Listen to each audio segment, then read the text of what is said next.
जय गुरु जी संगत जी। वीडियो को लाइक कीजिए, चैनल को सब्सक्राइब कीजिए और बेल आइकन को प्रेस कर दीजिए ताकि आपको लेटेस्ट वीडियो की जानकारी अच्छे से मिल सके। जय गुरु जी संगत जी। गुरु जी का अनंतम अनंतम शुक्राना। गुरु जी के श्री चरणों में कोटि कोटि प्रणाम और गुरु जी की प्यारी प्यारी संगत को जय गुरु जी। संगत जी, आज का सत्संग बहुत प्यारा है, बहुत खास है। गुरु जी की प्यारी और पुरानी संगत का सत्संग है। और संगत जी, संगत की जर्नी बहुत अच्छी है, बहुत प्यारी है, आपको अपनी ही लगेगी वो जर्नी। आप सभी से रिक्वेस्ट है कि सत्संग अंत तक सुने, पूरा सुने, पूरे भक्ति भाव के साथ सुने और गुरु जी की ढेरों ब्लेसिंग्स प्राप्त करें। संगत जी, अगर आप भी अपना सत्संग शेयर करना चाहते हैं तो सुंदर लिखावट में हिंदी में ईमेल आईडी और व्हाट्सएप पर शेयर कर सकते हैं, और अगर आप चाहें तो ईमेल आईडी और व्हाट्सएप पे टाइप भी कर सकते हैं। तो चलिए संगत जी, सत्संग शुरू करते हैं। संगत जी, आज हम जिनका सत्संग सुनने जा रहे हैं वो गुरु जी की प्यारी और पुरानी संगत कर्नल अंकल का है। जय गुरु जी, शुक्राना गुरु जी, सारी संगत को जय गुरु जी।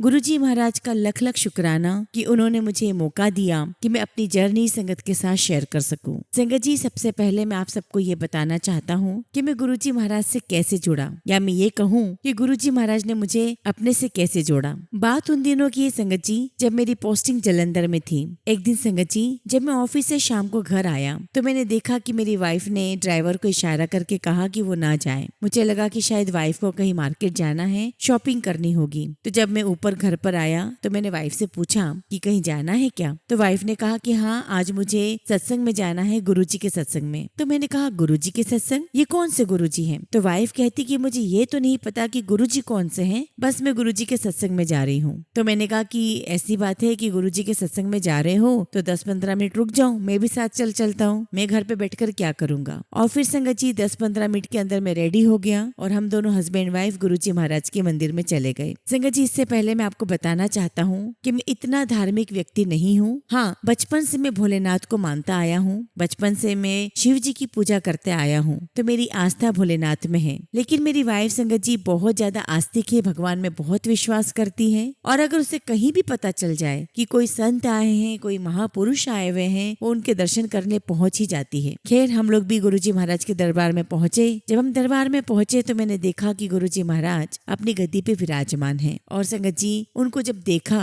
तो मैं देखते ही रह गया, क्योंकि संगत जी, जो हमारा परसेप्शन होता है किसी भी गुरु को लेकर के, वो ये होता है कि हम किसी दरबार में जाएंगे जहाँ पर बहुत सारे भक्त भगवा वस्त्र में होंगे, गुरुजी जो बैठे होंगे वो भगवा वस्त्र में होंगे, उनकी दाढ़ी होगी, वो प्रवचन देंगे, ये सब कुछ दिमाग में था। लेकिन जब हम दरबार पहुंचे तो गुरुजी महाराज बहुत सुंदर लग रहे थे, बहुत ब्यूटीफुल, उनके चेहरे से नजरें ही नहीं हट रही थी। लेकिन संगत जी, तब हमें इतना नॉलेज नहीं था, नहीं पता था कि गुरुजी महाराज स्वयं साक्षात भगवान है, शिव है, महाशिव है। संगत जी, हमने गुरुजी को बैठा हुआ देखा और गुरुजी के पास में ब्रास की बहुत बड़ी भोलेनाथ की मूर्ति थी। और जैसा कि मैंने कहा कि हमें इग्नोरेंस थी, हमें नहीं पता था कि गुरुजी महाराज स्वयं भगवान है। हम गुरुजी महाराज को बाईपास करते हुए भोलेनाथ की मूर्ति की तरफ बढ़े और भोलेनाथ की मूर्ति को हमने प्रणाम किया झुककर। और जैसे ही मैंने प्रणाम किया वैसे ही गुरुजी ने कहा, ले, शिव इत्थे बैठा है और मत्था उथो टेक रहा है। और संगत जी, जो गुरुजी महाराज ने ऐसा कहा तो ये बात मुझे बहुत ट्रिगर कर गई। खैर, मैं गुरुजी महाराज के पास गया, उनको मत्था टेका और गुरुजी महाराज ने मुझे अपने पास बिठा लिया और बहुत बातें की संगत जी उस दिन। और संगत जी, गुरुजी ने इतनी बातें की कि मुझे लगा ही नहीं कि मैं गुरुजी महाराज के पास पहली बार दरबार में आया हूँ। गुरुजी महाराज ने मुझे बहुत रिलैक्स और कंफर्टेबल कर दिया था। पर संगत जी, वहाँ बैठे बैठे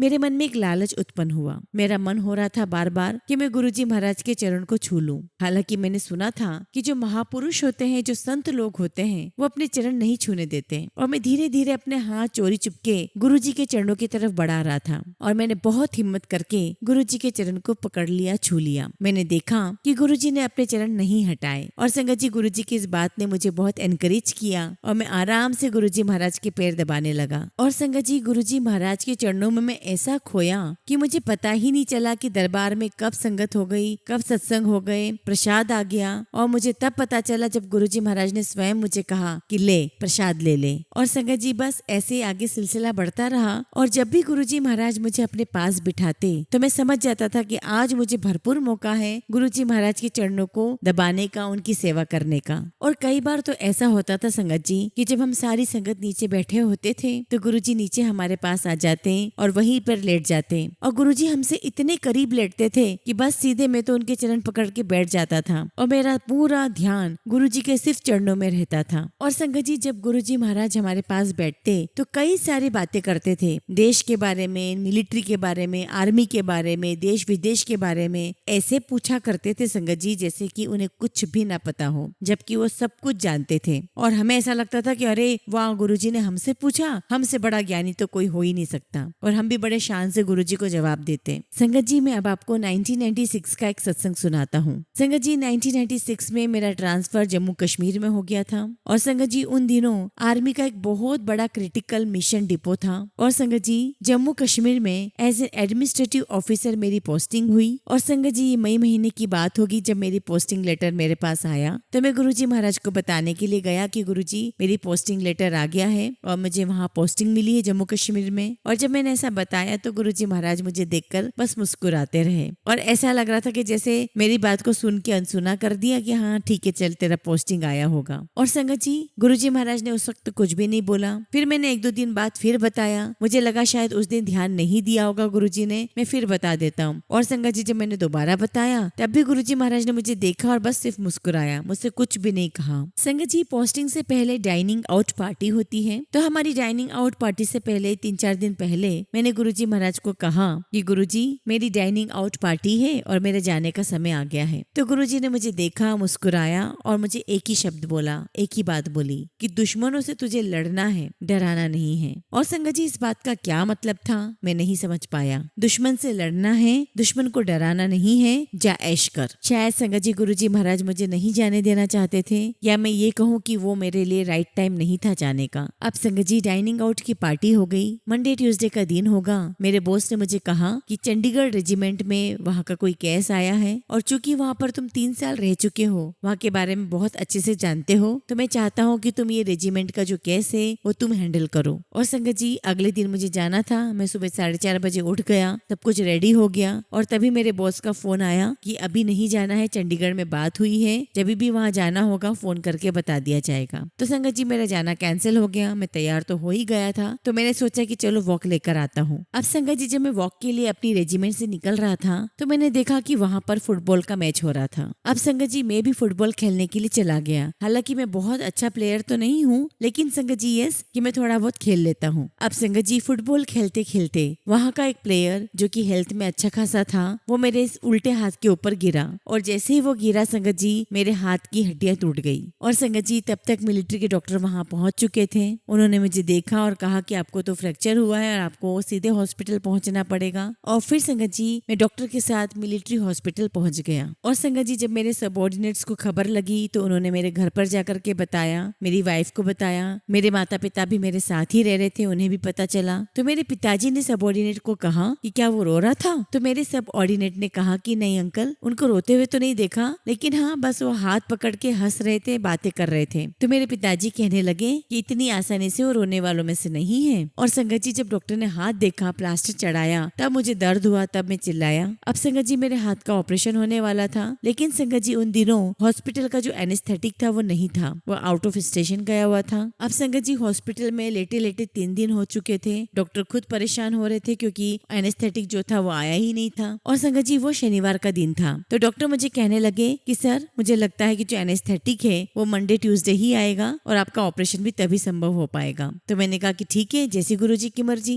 और संगत जी, सुबह डॉक्टर मेरे पास आता है और कहता है कि सर, एनेस्थेटिक का बंदोबस्त हो गया है और वो चंडीगढ़ से आ रही है और आपको ऑपरेशन में हेल्प करेगी। मैंने कहा ठीक है, जय गुरुजी। और संगत जी, शाम को 7, 7:30 बजे मुझे ऑपरेशन थिएटर में ले जाया गया और फिर मुझे आंटी ने बताया कि मैं ऑपरेशन थिएटर से लगभग 2:30 से 3 बजे के करीब वापस बाहर आया। और संगत जी, इतना लंबा समय इसलिए लग गया ऑपरेशन में कि जो मेरा फ्रैक्चर हुआ था वो बहुत बुरा हुआ था। मेरी जो हड्डियां टूटी हुई थी संगत जी, वो स्किन से बाहर निकल गई थी। और संगत जी, मेरा ऑपरेशन हो गया, मुझे प्लास्टर चढ़ गया। उसके बाद जब मैं वही हाथ लेकर गुरुजी महाराज के दरबार में गया तो गुरुजी मुझे देखकर मुस्कुराने लगे और हंसने लगे। बस मुस्कुराते रहे, हंसते रहे मुझे देख करके, और मैं भी उनको देखकर हंसने लगा। और गुरुजी महाराज ने मुझे बोला कि ठीक है, जम्मू कश्मीर जा रहा है ना, जा ऐश कर। मैं सोच में पड़ गया, मुझे तब भी समझ में नहीं आया कि ऐश कर का क्या मतलब है। मैं जम्मू कश्मीर जाने वाला हूँ और यहाँ मेरा हाथ टूट गया है, इस टूटे हाथ के साथ कैसे ऐश करूंगा। और संगत जी, जब डॉक्टर की रिपोर्ट आई तो डॉक्टर ने रिपोर्ट में लिख दिया, he cannot be posted in extreme cold condition और in extreme extreme hot condition. इसलिए संगत जी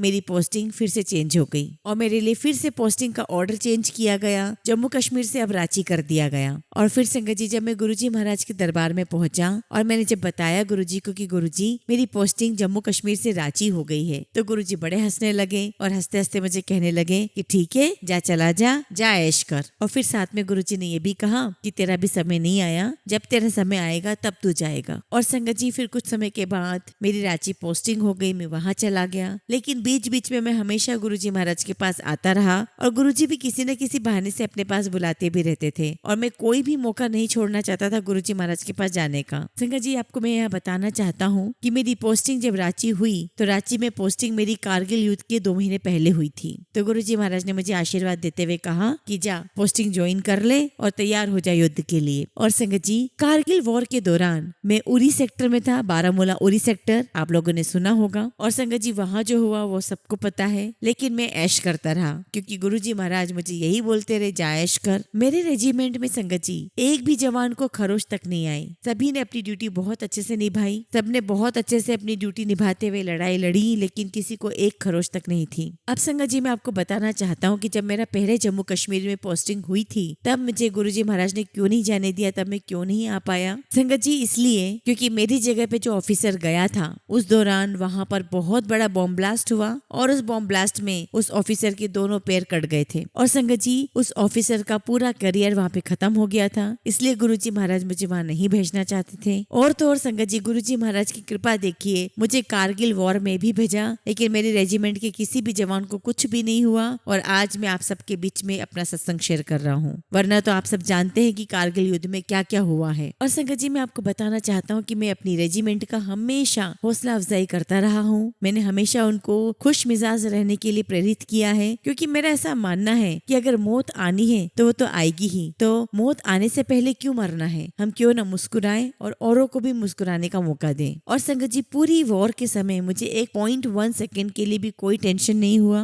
और संगत जी सबसे बड़ी बात तो ये हुई कि मेरी आंटी मुझसे बहादुर निकली। एक्चुअली हुआ ये था संगत जी कि श्रीनगर में हमारा घर था और जब मेरी पोस्टिंग हुई तो हमारे मिलिट्री में ऐसा होता है कि जहाँ आपकी फील्ड में पोस्टिंग होती है तो आप कहीं पर भी अपना एक शहर मकान ले सकते हैं। और संगत जी मेरी आंटी के पास बहुत चॉइसेस थी कि वो बच्चों के साथ दिल्ली या जहाँ भी वो जाना चाहे और रह सकती थी। तो मैंने आंटी को कहा कि बच्चों की पढ़ाई है, या तो तुम दिल्ली रुक जाओ या हैदराबाद रुक जाओ या जहाँ तुम्हारी इच्छा है वहाँ चले जाओ। तो आंटी कहने लगे कि नहीं, जहाँ आप जाओगे हम वहीं जाएंगे। तो मैंने कहा कि भाई जहाँ मैं जा रहा हूँ वहाँ बच्चों की पढ़ाई नहीं हो पाएगी, तुम लोग नहीं मैनेज कर पाओगे। तो आंटी ने कहा कि नहीं, हम तो आपको छोड़ेंगे ही नहीं, आप जहाँ जाओगे हम वहीं जाएंगे। और बच्चे भी कहने लगे कि पापा आप चिंता मत करो, हम सब पढ़ाई कर लेंगे। तो संगत जी मेरी वाइफ मेरे बच्चे श्रीनगर में थे और मैं बॉर्डर पे था और मेरी वाइफ जो है मेरी आंटी वो किसी स्कूल में प्राइवेट स्कूल में पढ़ाया करती थी। और संगत जी श्रीनगर में हमारा जो घर था वो हेलीपैड के ठीक सामने था। तो जितनी भी डेड बॉडीज है, जितनी भी कैजुअलिटीज आती थी वो ठीक हमारे घर के सामने ही आती थी और पूरे दिन हमें वो देखने को मिलता था। और संगत जी ये सब कुछ देखते देखते किसी के भी मन में आएगा कि न जाने कब किसकी बैड न्यूज आ जाए, कब किसके साथ क्या हो जाए। बट ऑब्वियसली संगत जी मेरी आंटी के मन में भी नेगेटिव विचार आते होंगे, वो भी डरती होगी, वो भी घबराई होगी, लेकिन उसने बहुत बहुत बहादुरी से सामना किया। और संगत जी आंटी कभी फोन भी किया करती थी तो कभी ये नहीं बोलती थी कि मुझे बहुत डर लग रहा है कि हम कैसे रहेंगे, हमें घबराहट हो रही है। कभी नहीं, खाना खाया नहीं खाया नहीं खाया, खाना खा लो, जाओ ऐश करो आप। तो ये सब कुछ गुरुजी महाराज की कृपा रही है संगत जी, जैसा गुरुजी ने कहा था वैसा ही हुआ।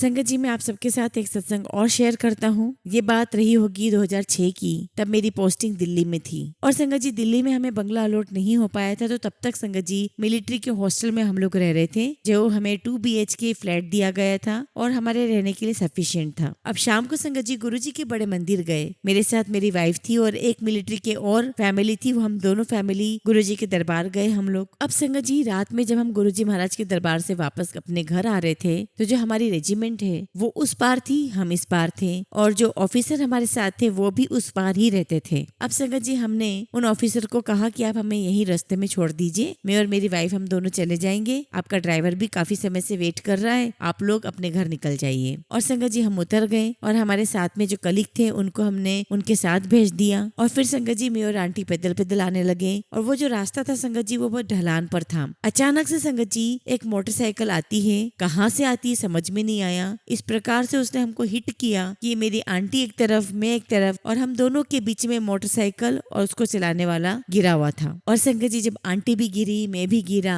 तो हमें नहीं पता, ऐसा लगा जैसे हम दोनों को किसी ने बहुत प्यार से अपनी बाहों में उठाकर साइड में रख दिया हो। और तो और संगत जी जो बाइक चलाने वाले जो 3 बच्चे थे, वो तीनों बच्चों को भी किसी को भी कोई चोट नहीं आए, ऐसी गुरुजी महाराज की कृपा रही। और संगत जी मैं और आंटी नीचे गिरे हुए थे। कुछ सेकंड के बाद जब हम दोनों को होश आया तो मैंने आंटी से पूछा कि आंटी कैसे हो, तो आंटी ने बोला मैं ठीक हूँ। फिर आंटी ने मुझसे पूछा कि आप कैसे हो, हम दोनों बढ़िया थे, हम दोनों ठीक थे। और संगत जी जो बाइक चलाने वाले जो बच्चे थे वो भी बहुत अच्छे घर के दिख रहे थे। वो बकायदा हमारे पास में आए, उन्होंने पूछा अंकल आंटी आप दोनों ठीक तो हो? तो हमने कहा कि हाँ हम लोग बिल्कुल ठीक है। फिर हमने पूछा तुम लोग कैसे हो, तो मैंने उन्हें कहा कि हमारा मिलिट्री एरिया है और अगर यहाँ पे जवानों को ये बात पता चल जाएगी तो आपके लिए बहुत मुसीबत बन जाएगी। अगर आप लोग ठीक हो, बढ़िया हो, तो आप लोग अपने घर निकल जाओ। फिर संगत जी जब वो तीनों बच्चे चले गए तब तक मिलिट्री के जवान वहाँ आ चुके थे। उन्होंने हमें उठाया और आप बिलीव नहीं करोगे संगत जी, हम दोनों से उठा ही नहीं जा रहा था क्योंकि हम दोनों के ही पैरों में काफी स्वेलिंग आ चुकी थी। तो जो मिलिट्री के जवान है वो हमें कहने लगे कि हम आपको घर तक पहुंचवा देते हैं, हम गाड़ी मंगवा लेते हैं। लेकिन संगत जी मैंने गाड़ी के लिए मना कर दिया क्योंकि जो ड्राइवर है वो सो रहे होंगे, इसलिए मैंने उनको डिस्टर्ब नहीं करना चाहा। और घर पास में था तो हमने कहा कि हम मैनेज कर लेंगे, आप लोग भी जाओ। और संगत जी हम धीरे धीरे करके अपने घर पहुंच गए। और जब घर पहुंचे तो संगत जी हम दोनों के पैरों में काफी स्वेलिंग आ चुकी थी। अब संगत जी जब हम घर पहुंच गए तो हमने अपने फ्रेंड को फोन किया, डॉक्टर लहरी जो कि आर्थोपेडिक डॉक्टर थे। हमने उनको सब कुछ बताया और मैंने कहा कि मुझे दर्द बहुत हो रहा है। तो संगत जी जो मेरे फ्रेंड थे डॉक्टर, उन्होंने मुझे कहा कि तू फटाफट हॉस्पिटल आ जा, मैं भी हॉस्पिटल पहुंचता हूँ। और संगत जी मैंने गाड़ी निकाली और मैं और आंटी हॉस्पिटल पहुंच गए। और संगत जी उन्होंने मेरे पैरों का एक्सरे वगैरह किया, बताया कि मेरी टांग टूटी हुई है, हड्डी ब्रेक हो गई है, और मेरे पैरों का ऑपरेशन किया, प्लास्टर वगैरह लगाया। तो फिर संगत जी मेरे डॉक्टर फ्रेंड ने मुझे कहा कि तुम घर कैसे जाओगे? तो मैंने कहा कि गाड़ी से आया था, गाड़ी से चला जाऊंगा। तो उसको बड़ा आश्चर्य लगा कि मैं टूटे हुए पैर के साथ गाड़ी कैसे चलाकर आ गया। तो उसने मुझे साफ हिदायत दी कि तुम गाड़ी से बिल्कुल भी नहीं जाओगे, तुम एम्बुलेंस से घर जाओगे, गाड़ी में पहुंचा दूंगा। और संगत जी मैं और मेरी वाइफ हम एम्बुलेंस से घर पहुंचे। और संगत जी गुरुजी महाराज की कृपा से, उनकी मेहर से मैं अपने टूटे हुए पैर के साथ सारे काम करता रहा। मुझे किसी भी तकलीफ का कोई एहसास ही नहीं हुआ। गुरुजी महाराज ने मुझे वो तकलीफ महसूस होने ही नहीं दी। मैं ऑफिस भी जाता, अपना काम भी करता, मैं गाड़ी चला के घर भी आता, सब कुछ करता, लेकिन संगत जी मुझे किसी दर्द का, किसी तकलीफ का एहसास ही नहीं हुआ। संगत जी एक बार की बात है, मैं बड़े मंदिर जा रहा था और बड़े मंदिर जाने से पहले एक जगह आती है सतवारी। आप लोग सब गए होंगे, आपने भी देखा होगा। उस सतवारी में संगत जी एक कॉलोनी है और उस कॉलोनी का भूमि पूजन गुरुजी ने ही किया था। और संगत जी जो सतवारी में जो कॉलोनी बनाई है वहाँ पर हमारे गुरु भक्त ही रह रहे हैं सारे। और संगत जी जैसे ही हमने सतवारी क्रॉस किया, लगभग हमारी गाड़ी की स्पीड 40 की तो रही होगी। जैसे ही सतवारी क्रॉस किया संगत जी एक बच्चा साइकिल्स के साथ हमारी गाड़ी के नीचे आ गया। और संगत जी ड्राइवर ने बहुत होशियारी के साथ फटाफट गाड़ी रोक तो दी, लेकिन बच्चे के साथ क्या हुआ वो मुझे नहीं पता। मेरी कार के अंदर गुरुजी का स्वरूप लगा हुआ है। मैंने तुरंत हाथ जोड़ लिया गुरुजी से, गुरुजी आप ही मदद करो, आप ही हेल्प करने आओ, इस परेशानी से बाहर निकालो। और संगत जी हम लोग कार से बाहर निकले, हमने कार के नीचे से बच्चे को निकाला, देखा उसको कहीं भी कोई खरोच नहीं थी, कोई खून नहीं निकला हुआ था, बच्चा ठीक था। हालांकि संगत जी उसकी साइकिल टूट गई थी। और संगत जी बच्चे को हमने गाड़ी में बिठाया, हम बड़े मंदिर चले गए। और संगत जी जैसे हम बड़े मंदिर पहुंचे तो वहां पर बड़े मंदिर के बाहर जो स्पेस है एक जगह पर, वहां पर हम जाकर के बैठ गए और सोच ही रहे थे कि हम क्या करें, बच्चे को पहले डॉक्टर को दिखा दें या आर्मी के किसी हॉस्पिटल ले जाएं। तभी एक सेवादार अंकल आए और उन्होंने मुझसे पूछा कि अंकल क्या बात है, कोई परेशानी है? तो मैंने कहा हाँ अंकल परेशानी तो है, और मैंने उनको सारी बात बता दी। तो मैंने अंकल से कहा कि यहाँ पे कोई डॉक्टर मिलेगा? तो अंकल कहने लगे मैं ही डॉक्टर हूँ, और उन्होंने बताया कि मैं न्यूरो सर्जन हूँ। और संगत जी फिर उन्होंने उस बच्चे को देखा, और संगत जी वो जो सेवादार अंकल थे, जो डॉक्टर थे, उन्होंने बच्चे से बहुत सारे सवालात किए, बहुत सारे बातें की, बच्चे को नॉर्मल किया। और संगत जी उसे बड़े मंदिर का प्रसाद भी प्राप्त हुआ, उसे प्रसाद खिलाया गया, गुरुजी की ब्लेसिंग्स दी गई। और संगत जी सब सारा काम हो गया तो हम सोच रहे थे कि चलो अब इसको फटाफट इसके घर छोड़ आते हैं। तभी वहाँ पर 2-4 संगत और आती है। उनमें से एक संगत ने देख करके कहा कि अरे ये बच्चा तो हमारे मोहल्ले का है, हम इसको छोड़ देंगे। तो बस संगत जी जय गुरु जी, बैठे बैठे सारा काम हो रहा था हमारा। और संगत जी हमें बच्चे को जो भी देना लेना था वो किया। हमने बच्चे को सेवादार अंकल को सुपुर्द किया। सेवादार अंकल उस बच्चे को अपने घर लेकर के गए, और जब वो लौट कर आए तो उन्होंने हमें बताया कि अंकल कोई टेंशन की बात नहीं है, माँ बाप के हवाले हमने बच्चे को कर दिया है, बच्चा भी बिल्कुल ठीक है, खुश है, कोई प्रॉब्लम नहीं है, कोई टेंशन नहीं है। और संगत जी सब कुछ गुरुजी महाराज की ही कृपा है, वरना सोचिए संगत जी 40 की स्पीड पर गाड़ी हमारी चल रही थी और उस गाड़ी के नीचे बच्चा भी आ जाए, उसको कोई खरोच तक ना आए, फिर हम उसको बड़े मंदिर भी ले आते हैं, डॉक्टर भी यही मिल जाते हैं और सेवादार अंकल जो छोड़ने वाले भी यही मिल जाते हैं। ये गुरुजी की कृपा नहीं तो क्या है संगत जी। ये सब कुछ गुरुजी महाराज की मेहर है, उनकी कृपा है। वो हर पल हमारे साथ रहते हैं, हमारी हर बात सुनते हैं, हमारी हर अरदास कबूल करते हैं और हमारे साथ साथ औरों की भी रक्षा करते हैं। और संगत जी ऐसी गुरुजी महाराज की और भी कृपा रही है। बहुत अनंत उनके सत्संग है। गुरुजी के सत्संग सुनाने में तो समय भी कम पड़ जाएगा, शब्द भी कम पड़ जाएंगे। फिलहाल मैं अपनी वाणी को यहीं विराम देता हूँ। जय गुरुजी, शुक्राना गुरुजी, लख लख शुक्राना गुरुजी।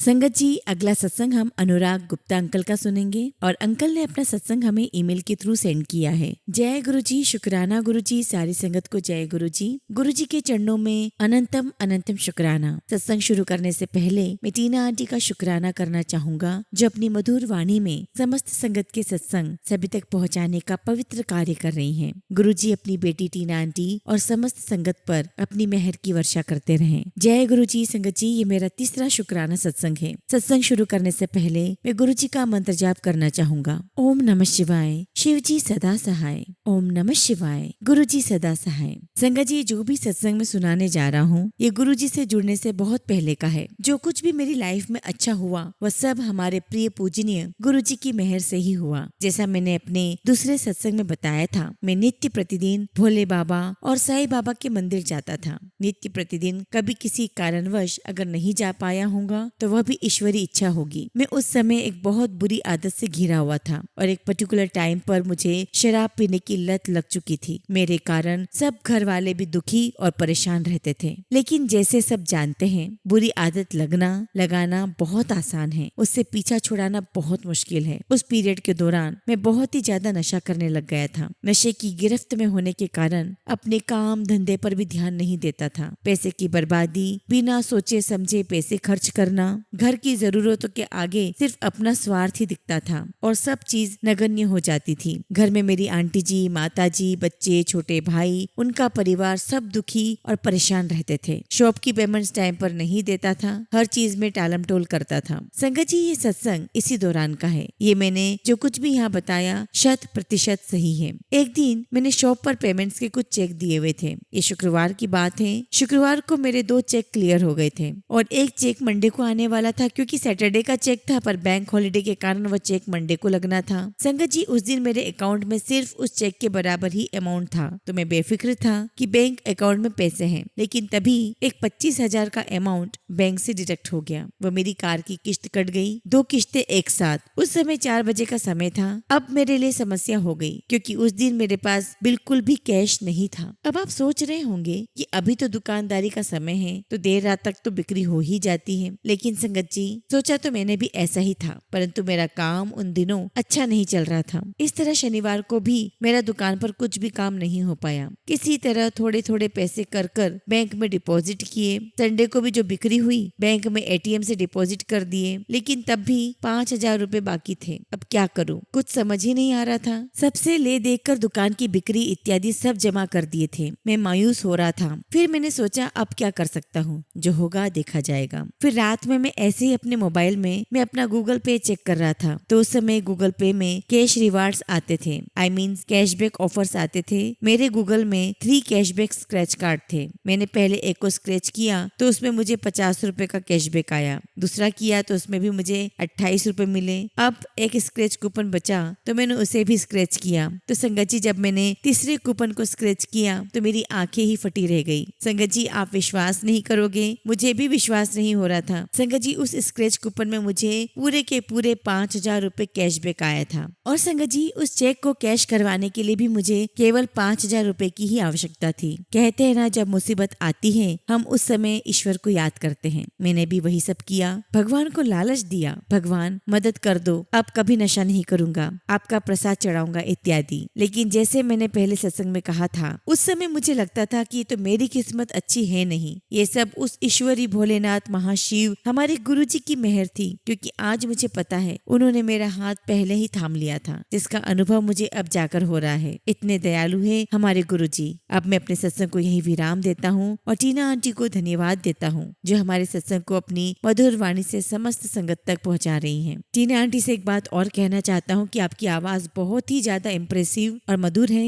आपकी वाणी से सत्संग में ईश्वरी आभास होता है। जय गुरु जी, शुक्राना गुरु जी। ओम नमः शिवाय, शिव जी सदा सहाय। ओम नमः शिवाय, गुरु जी सदा सहाय। संगत जी, अगला सत्संग हम एक आंटी का सुनेंगे और आंटी ने अपना नाम गुप्त रखा है और आंटी का सत्संग हमें ईमेल के थ्रू प्राप्त हुआ है। जय गुरु जी, शुक्राना गुरु जी। सभी संगत को मेरा प्रणाम। संगत जी, मेरा पहला शुक्राना सत्संग है। मैं अपने शुक्राना सत्संग की शुरुआत गुरु जी के मंत्र जाप से करना चाहूंगी। ओम नमः शिवाय, शिव जी सदा सहाय। ओम नमः शिवाय, गुरु जी सदा सहाय। अगर मुझसे कुछ भी गलती होती हो तो संगत जी प्लीज मुझे माफ करिएगा। गुरु जी के बारे में मुझे सबसे पहले मेरी फ्रेंड ने बताया। उससे पहले मुझे व्हाट्सएप स्टेटस पर दिखाई देते थे। मेरे अंकल को भी गुरु जी के बारे में उनके जो बार्बर है, उनका जो नाई है, उससे पता चला। मेरे अंकल की गुरु जी के प्रति अटूट आस्था है। हर रोज उन्हें गुरु जी के प्रति नए अनुभव होते हैं, कभी सपने में तो कभी फ्रेग्रेंस, तो कभी तितली के रूप में, तो कभी मोर के रूप में। अभी 2 दिन पहले ही गुरुजी उनके स्वप्नों में आए और उन्हें 2 गुलाब फेंक कर गए। जो भी मेरे मन में प्रश्न होता है गुरुजी उसका जवाब जरूर देते हैं। एक दिन मैंने अपने अंकल से पूछा कि क्या ये जो यूट्यूब पर मैसेज फ्लैश होते हैं वो उसी पर्सन के लिए होते हैं या ऐसे ही आ जाते हैं। तो थोड़ी देर बाद मैं देखती हूँ कि उसमें मैसेज आया कि बेटा भ्रम मत रख, ये तेरे लिए ही है। मैं मन ही मन मुस्कुरा रही थी कि गुरुजी को सब पता रहता है कि किसके मन में क्या चल रहा है। एक दिन मैसेज आया कि बेटा